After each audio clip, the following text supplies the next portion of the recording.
Okay, well, just a further welcome if you're joining us online.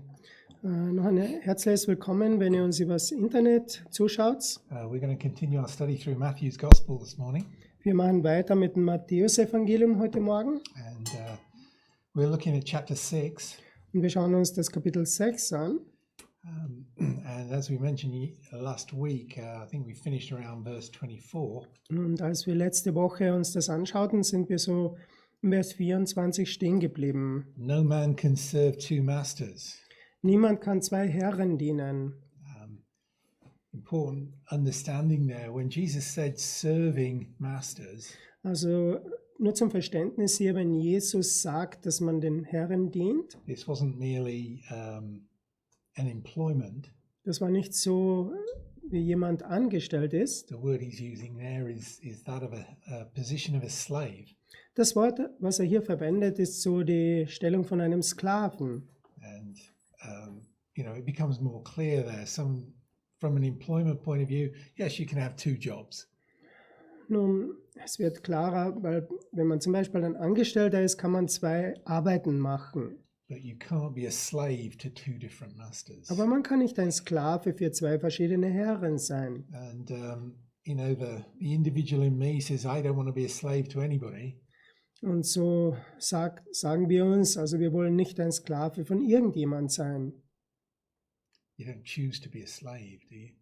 Du entscheidest dich nicht, ein Sklave zu werden, oder? The world we live in doesn't give us an option. In der Welt, in der wir leben, die gibt uns nicht Möglichkeiten. And we end up being enslaved in one way or another. Und wir finden dann heraus, dass wir versklavt sind auf die eine oder andere Art und Weise. But we do have a choice. Aber wir haben eine Wahl, eine Entscheidung. As to whom we serve. Also wem wir dienen. And kind of interesting, the common statement at the end of that verse, he says, you cannot serve God and mammon. Eine interessante Aussage noch bei diesem Vers, wo es heißt am Ende, ihr könnt nicht Gott dienen und dem Mammon. I think it was Bernhard asked me, what does mammon mean? Der Bernhard hat mich gefragt, was bedeutet das Wort Mammon? Well, it means mammon. Nun, es bedeutet Mammon. It's actually not just a Greek word, it's a word that was found in ancient times around the Mediterranean. Nun, das ist ein griechisches Wort, das wurde dort zuerst verwendet im Mittelmeerraum. And other languages, in particular European languages, have adopted it. Und andere Sprachen, ganz besonders europäische Sprachen, haben das einfach so angenommen. So it's a good idea for us to understand what it means. So ist es gut für uns, dass wir verstehen, was es bedeutet. The obvious thing is that it means money. Das Offensichtliche dabei ist, dass es einfach nur Geld bedeutet. If you go back far enough, Aber wenn man weit zurückgeht oder weit genug zurückgeht, it's clear it meant more than just money. dann ist es klar, dass es mehr bedeutet hat als nur Geld. It was something that was ascribed to the farming community. Es war etwas, was man auch so in der Landwirtschaft so mit diesem Wort umgegangen ist. Where, they would harvest and then some of that harvest would be put into store to keep them through the next season. Also man würde das abernten, manches von dieser Ernte würde man auch aufbewahren, dass man es bis zur nächsten Erntezeit dann auch hatte, also dass man Nahrung hatte. And it was something that you could rely upon so that you didn't have to worry. Und das war etwas, worauf man sich verlassen konnte, dass man sich keine Sorgen machen musste. Something that would be there when you needed it. Etwas, das dann da war, wenn man es brauchte. If you go back into the Old Testament, a perfect example here would be Joseph in Egypt. Wenn man ins Alte Testament geht, das perfekte Beispiel dafür wäre Josef in Ägypten. Has the prediction that there's going to be years of plenty and then years of famine. Und er hat eben diese Prophetie gehabt, es wird Jahre geben, wo es viel gibt und noch Jahre geben, wo es ganz wenig gibt oder nichts gibt. So he takes the opportunity during the years of plenty to store up food and supplies. So er hat jetzt diese Möglichkeit wahrgenommen, hat eben diese Saat oder das Korn hat er aufbewahrt von den reichen Jahren, dass man etwas hatte für die armen Jahre. And then when the famine comes, they've got something to rely on. Und wo dann die Hungersnot kam, hatten sie etwas, worauf sie sich verlassen konnten. So you can see underpinning what Jesus is saying is where are you relying? So man sieht also, was das unterstreicht, was Jesus sagt, worauf verlasst du dich?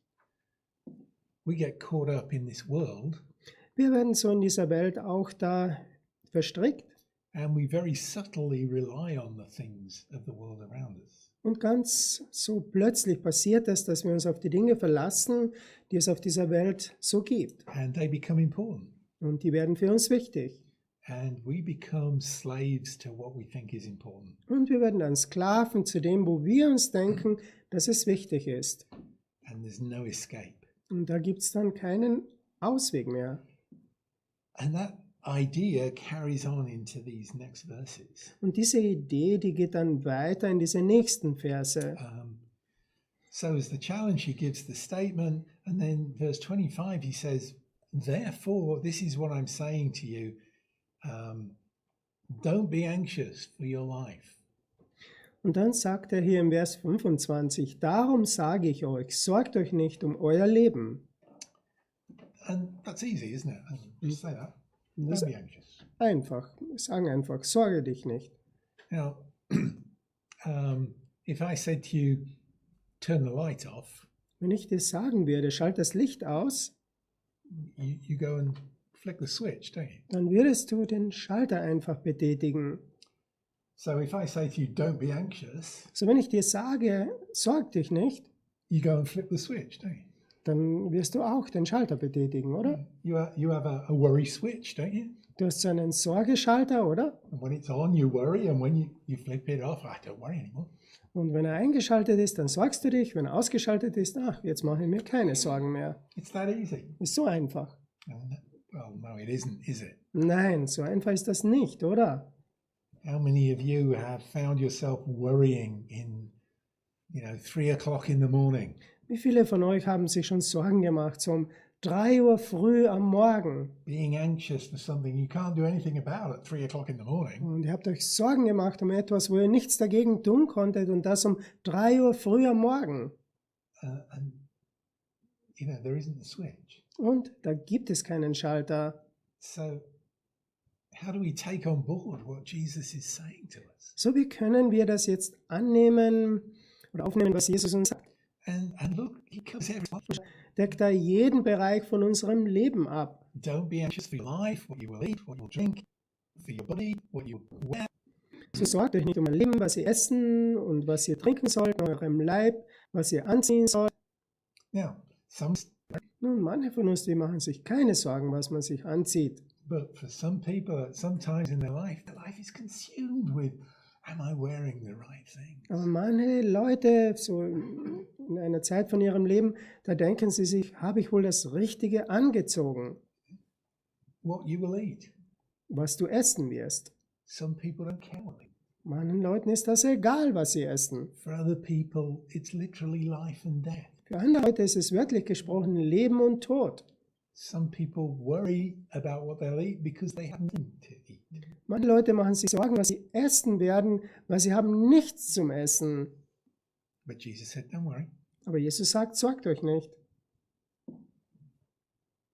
What about for our bodies? Was ist mit unserem Leib? There's the aspect there of maybe health. Da gibt es so diese Ansicht vielleicht von der Gesundheit. I know as I get older, I don't like to think about my health, but it intrudes into my thoughts. So nur für mich, also wenn ich älter gehe, ich denke nicht so gerne nach über die Gesundheit, aber das kommt so einfach, schleicht so in mein Leben ein. Every time I get up, there's a creak and a crack. Jedes Mal, wenn ich aufstehe, dann gibt es so ein Krachen, so ein Knacksen. I don't remember that when I was 17 and 18. Daran kann ich nicht erinnern, als ich noch 17 oder 18 war. I got the stairs and suddenly oxygen is very short on the second floor.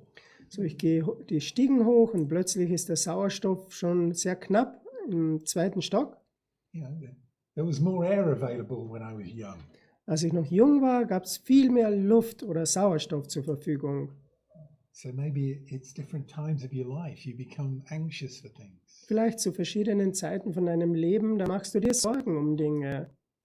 So what is Jesus saying to us? So was sagt Jesus hier Well, uns? he uses some examples from the world around us. Nun, er verwendet ein paar Beispiele von der Welt um uns herum. He says, verse 26, look at the birds of the air. So sagt er hier im Vers 26, seht die Vögel des Himmels an. They do not sow, they do not reap, they don't gather into storehouses.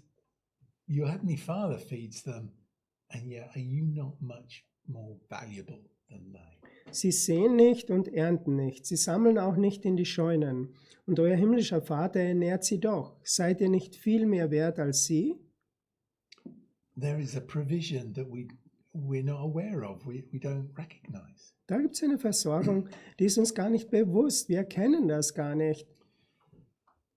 He uses this expression of being anxious. Which of you, by taking thought, can add 1 cubit to his stature? Und dann verwendet er noch diesen Gedanken vom Sorgen machen. Hier, wer aber von euch kann durch seine Sorgen zu seiner Lebenslänge eine einzige Elle hinzusetzen? Whether that's you can grow in height or whether you can extend your life. Also ob das ist, dass man wächst, dass man größer wird oder dass man sein Leben verlängern kann. You can't change anything by worrying about it. Du kannst aber daran nichts ändern, wenn du dich darum Sorgen machst. Well, and actually, the experts in this area are actually saying you're shortening your life by being anxious. Und die Experten würden hier sagen, du verkürzt eigentlich dein Leben dadurch, dass du dir Sorgen machst. And what about your clothing? Und was ist mit deiner Kleidung? Verse 28, why are you anxious about that? Consider the lilies of the field, how they grow without toil or spinning. And yet I tell you, even Solomon in all his glory was not arrayed like one of these. Vers 28. Und warum sorgt ihr euch um die Kleidung? Betrachtet die Lilien des Feldes, wie sie wachsen. Sie mühen sich nicht und spinnen nicht. Ich sage euch aber, dass auch Salomo in all seiner Herrlichkeit nicht gekleidet gewesen ist wie eine von ihnen. And there is something amazing about the plant life in this world. Und da gibt es etwas sehr Erstaunliches an dem Pflanzenleben von dieser Welt. From the scientific point of view, So von der Sichtweise der Wissenschaftler, the only explanation for the beauty of flowers die einzige Erklärung für die Schönheit der Blumen is that, well, it attracts the bugs that, feed off the nectar and then, plant the seeds elsewhere. Also es ist nur so für die Insekten, dass sie dadurch angezogen werden, sich ernähren von diesem Nektar und dann eben die Samen ausstreuen woanders noch. But if you actually look at flowers, Aber wenn du dir so die Blumen anschaust, their beauty goes way beyond just attracting bugs. ihre Schönheit geht weit darüber hinaus, dass sie nur Insekten anziehen sollten. And, I'm not beautiful, am I? Nun, ich bin nicht schön, oder? But I attract bugs. Ich ziehe auch Insekten an. Yeah. I get mosquito bites like they're going out of fashion. Ich bekomme so Moskitobisse, als ob es nicht mehr modisch wäre. So there's something beyond that. Also da gibt es noch etwas darüber hinaus. And as Jesus said, they look more beautiful than anything that even Solomon could afford to wear. Und so sagt Jesus, also sie schauen viel schöner aus, als was Salomo sich hätte leisten können. And he uses the example of the grass of the field, verse 30. If God so clothes the grass of the field, which today is alive and tomorrow is just thrown into the oven and burned, will he not much more clothe you? Und so sagt er eben im Vers 30, wenn nun Gott das Gras des Feldes, das heute steht und morgen in den Ofen geworfen wird, so kleidet, wird er das nicht vielmehr euch tun, ihr Kleingläubigen? And he describes his disciples, or those that are listening to him, as you of little faith. Und er beschreibt seine Jünger oder diese, die ihn zuhören, ihr Kleingläubigen. And that's an important phrase for us to grasp today too. Und das ist wichtig für uns, dass wir das auch begreifen, diesen Ausdruck. Because he says that to each of us. Weil er sagt es jeden von uns. Now, it's not a rebuke. Nun, das ist nicht eine Zurechtweisung. It's not a, oh, you haven't got enough faith, get more. Also es ist nicht so, du hast nicht genug Glauben, du schau, dass du mehr davon bekommst. The context in which he's saying it Der Zusammenhang, in dem er das sagt, is to address us as people who have no confidence. ist, dass er uns als Leute anspricht, die keine Zuversicht haben. And it comes back to the idea of serving. Und das kommt zurück zu dieser Idee vom Dienen And what are we relying on? und worauf wir uns verlassen. You know, we get anxious about things that we want to control but seemingly can't control. Wir machen uns Sorgen um Dinge, die wir kontrollieren wollen, aber anscheinend können wir das nicht. It's a lack of confidence. Das ist ein Mangel an Zuversicht. We're not sure of the outcome. Wir sind uns nicht sicher, was dabei herauskommen wird. This last week, I've been talking to our tax advisor. Letzte Woche habe ich zum Steuerberater gesprochen, danke. And he gave me confidence. Und er hat mir Zuversicht gegeben. You know, when I first got a report that I had to fill in for tax, it was 22 pages. Das erste Mal, wo ich da diese Steuerbescheid ausfüllen musste, waren es 22 Seiten lang. In German, that was completely over my head. Und das war alles auf Deutsch und das war total weit mehr, als was ich verstehen konnte. You know, and even Google was struggling to translate it. Sogar Google hatte Probleme damit, das zu übersetzen. And you know, even if you translated it, you're not sure what it means. Auch wenn du es übersetzt hast, warst du dir noch immer nicht sicher, was das bedeutet. So I went to a tax advisor. So bin ich zu diesem Steuerberater gegangen. And we sat down and he talked. Wir haben uns niedergesetzt, haben gesprochen And he asked me for some information, und er hat mich gefragt wegen ein paar Informationen. which we gave him. Das habe ich ihm gegeben. And then he said, don't worry. Und dann sagte er mir, mach dir keine Sorgen. And I worried. Und ich habe mir Sorgen gemacht. You know, what's going to happen? What are the tax authorities going to do? Was wird passieren? Was wird das Finanzamt machen? Yeah. And then last week he called me up Letzte Woche hat er mich angerufen and he said, I made the submission for you. und er hat gesagt, ich habe das für dich jetzt eingereicht. And he said, don't worry. Und er hat mir gesagt, mach dir keine Sorgen. There might be some questions, but don't worry, it's okay. Es wird vielleicht ein paar Fragen geben, aber mach dir keine Sorgen, das ist in Ordnung. So what did I do? So was habe ich gemacht. I worried. Ich habe mir Sorgen gemacht. 3 o'clock in the morning, Um 3 Uhr früh am Morgen. tossing, turning. Und ich habe mich hin und her gedreht. Get up, have a drink, Bin aufgestanden, habe etwas getrunken, go back to bed, bin wieder ins Bett gegangen, get up, bin wieder aufgestanden, have another drink. habe noch etwas getrunken. Then I got an email from him Dann habe ich eine E-Mail bekommen von ihm. and it started out, I'm surprised. Und es hat so begonnen. Ich bin überrascht. And I'm immediately thinking, oh no.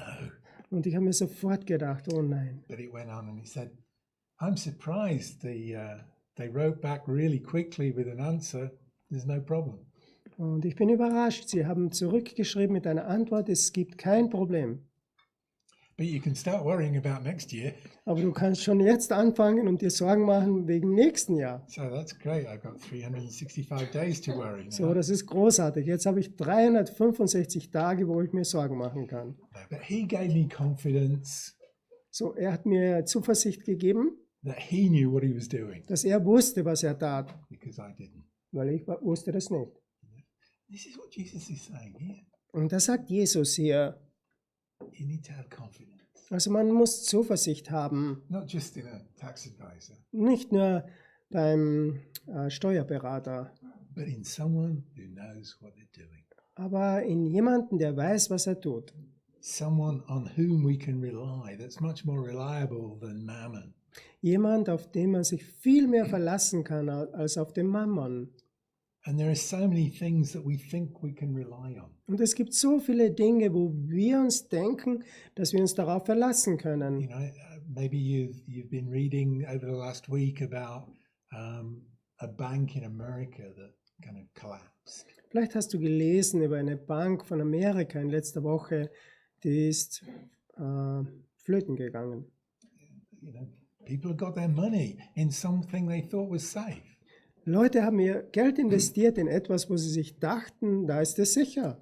And one morning they wake up and it's gone. Eines Morgens sind sie aufgewacht, alles war weg. You know, some of the tragedies around the world with climate change.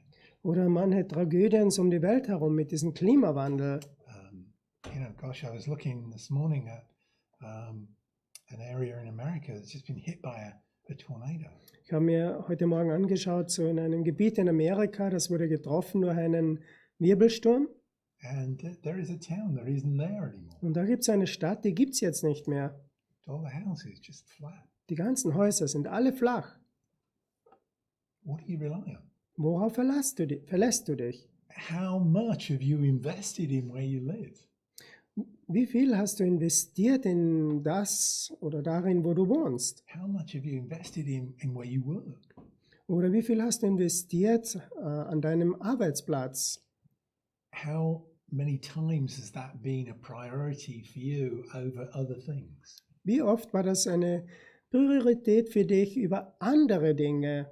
You know, in the years that I've been a pastor, In den Jahren, als ich ein Pastor war, you know, the number of times that people have come to me and said, I won't be coming to the Bible study midweek because, you know, we're refurbishing our house and we're rebuilding this bit and that bit. also Leute sind zu mir gekommen zum Beispiel und haben gesagt, ich komme nicht mehr zur Bibelstunde, weil wir renovieren unser Haus, wir bauen dieses oder jenes um. And I understand. Und das verstehe ich.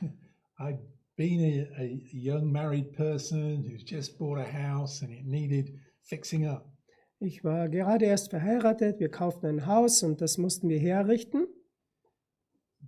But getting to my age and looking back over 40 years of being a Christian, Aber wenn man so alt wird wie ich und so zurückblickt auf das Leben von 40 Jahren Christsein, I have to stop saying that. It's 50 years now. und ich muss sagen, das sind jetzt schon 50 Jahre, I've learned a bit more about what's important. so habe ich ein bisschen mehr darüber gelernt, was wirklich wichtig ist. And was all that effort worth it? War all diese Anstrengung, war sie das wert? Especially when we could lose it tomorrow.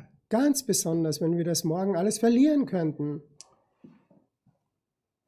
So what do we have confidence in? So worin liegt unsere Zuversicht? Jesus says here, verse 31, don't get anxious, saying, what shall we eat, what shall we drink, what shall we wear?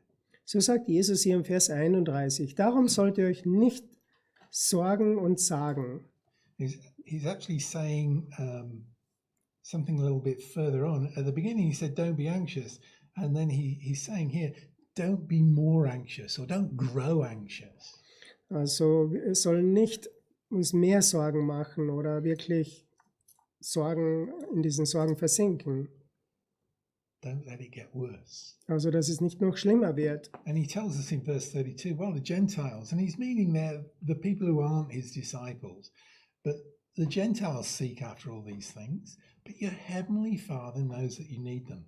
Und so sagt Jesus hier im Vers 32, denn nach all diesen Dingen trachten die Heiden, das waren die Ungläubigen, aber euer himmlischer Vater weiß, dass ihr das alles benötigt. So, can we just sit back and do nothing? So können wir einfach uns zurücklehnen und dann tun wir einfach nichts. You know, if I'd not bothered going to see my tax advisor, would everything have been okay?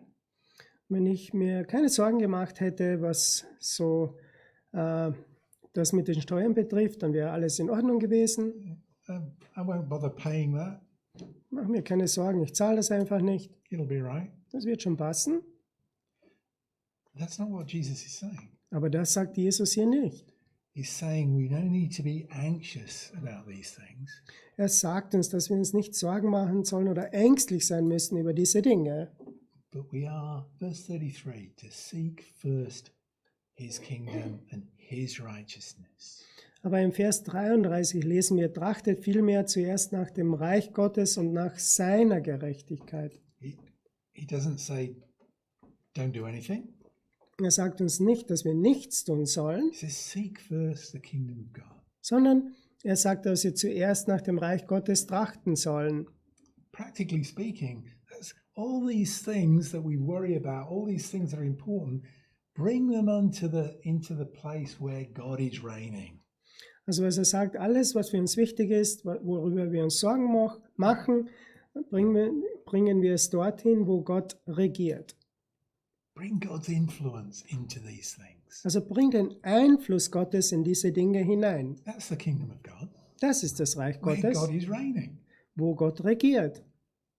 Yeah? And that starts with prayer. Und das beginnt mit Gebet.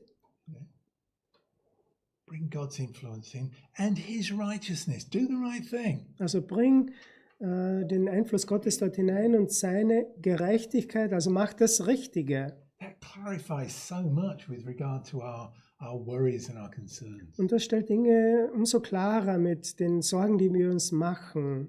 And we can then have confidence that he's got it in hand. Und dann können wir die Zuversicht haben, dass er das alles in seiner Hand hat.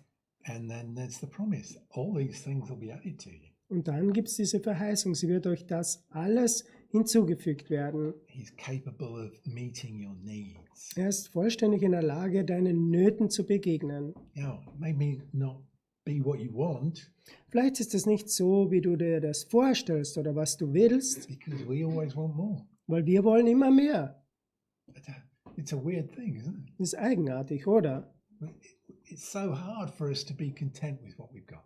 Es ist so schwer für uns, dass wir zufrieden sind mit dem, was wir jetzt haben. Just, if I only lived in a better place. Wenn ich nur an einem besseren Ort wohnen oder leben würde. Yeah. And, a nicer apartment. Eine schönere Wohnung. If I only had nicer neighbors. Wenn ich nur nettere Nachbarn hätte. If I only had a little bit more money. Oder ein bisschen mehr Geld hätte. Or a newer car. Oder ein neueres Auto. You know what it's like. Ihr wisst ja, wie das ist. I'd like a better church. Oder ich möchte eine bessere Gemeinde. A more responsive congregation. Oder eine Versammlung, die mehr Verantwortung zeigt. And I'm sure you're sat there thinking, yeah, we'd like a better pastor. Ich bin mir sicher, ihr sitzt da und ihr sagt, ja, wir würden gerne einen besseren Pastor haben. Just a little bit better. Nur ein bisschen besser. But God gives us what we need. Aber Gott gibt uns, was wir brauchen. So Jesus finally says, as a result of these things, therefore, So Jesus sagt dann letztendlich, als Resultat von diesen Dingen, darum do not be anxious about tomorrow. sollt ihr euch nicht Sorgen machen um den morgigen Tag. Tomorrow will worry about itself. It's sufficient for the day of its own trouble. Denn der morgige Tag wird sich um das Seine sorgen. Paul kind of echoed this when he was writing to the church at Corinth. Paulus hat es auch wiedergegeben, als er den Korinthern geschrieben hat. When he was asking God to change things. Als er Gott gebeten hat, dass er Dinge verändert. And the Lord replied and said, my grace is enough. Und Gott hat ihm geantwortet, meine Gnade ist genug. This day, God's grace is enough. Heute ist die Gnade Gottes genug.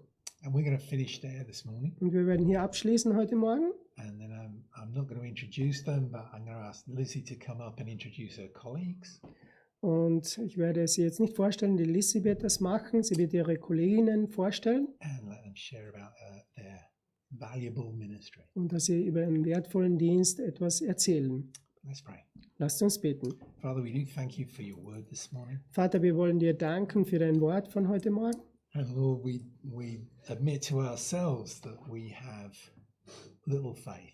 Und Herr, wir geben selbst zu, dass wir wenig Glauben haben. We would love to rely on you wholly, Und wir würden uns gerne ganz auf dich verlassen. but instead we choose to worry and have no confidence. Aber anstelle entscheiden wir uns, dass wir uns Sorgen machen und keine Zuversicht haben. So we invite your Holy Spirit, Lord, to lead us into your kingdom.